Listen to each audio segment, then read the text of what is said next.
happy to talk with you, and I just want to tell you what I hope you know and feel. Our nation, our planet is so thankful to you for your years of dedicated service, certainly to our country, and to your dedication to such excellence. And welcome home, welcome home. How you doing? I'm doing really well. Thanks for those kind words, and it definitely felt like a privilege to get the opportunity to be up in space for that long. So thanks to the country for making that a possibility. Tell me, I am the proud head of our nation's Space Council, and so I am particularly excited to speak with you, and so soon after your return, after 355 days in space. And I was wondering if you can just talk with me a little bit about what this trip meant in terms of not only what it meant for you personally in terms of the experience, but you were there in search of discovery, in search of science, in search of innovation. And I'm hoping you might be able to talk a little bit about how that's going to benefit folks on Earth.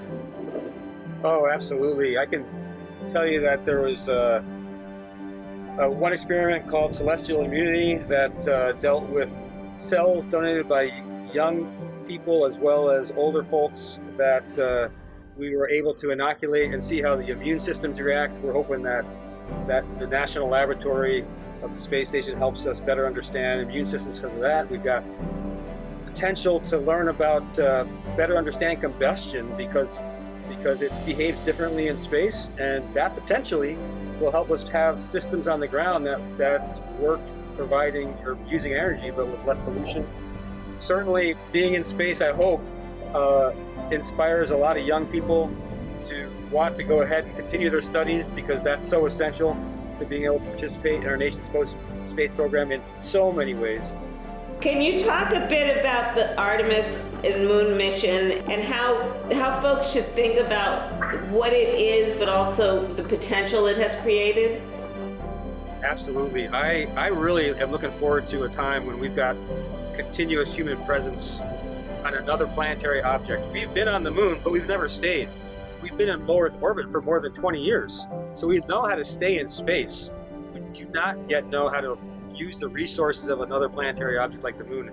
And doing that, going back to the moon, it's going to be a huge leap forward for humanity. And in the process, it'll give us a tremendous amount of knowledge about how to survive on Mars. And the average length of time we think it could take to get from Earth to Mars could be as much as 6 months. And so your record-breaking 355 days in space really puts us on the path of understanding what travel to Mars would require of a human being, huh? Absolutely, and I think the flight to Mars and back, I suspect, will be even longer than that. So my hope is that the record that the team achieved with my flight is something that gets broken pretty quickly as we get better and better understanding of how to keep a human being healthy and able to function when they get someplace else.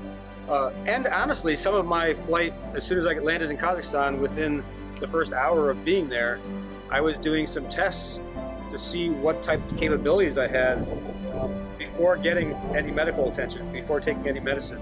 So we're trying to understand what we can expect of people, because when they get to Mars, they're not going to have a medical staff waiting for them. Well, I've read about your career, and you have been quite dedicated to our country and to all of this work, and thank you for that. And please enjoy a peaceful, a restful return to Earth, and please thank your family, for me, for our country, on behalf of the President, on behalf of all of us, for the work and the sacrifices they have also made. But we couldn't be more proud, and so welcome home, and thank you again. Thank you very, very much. Take care. Bye-bye. Oh, what a great guy.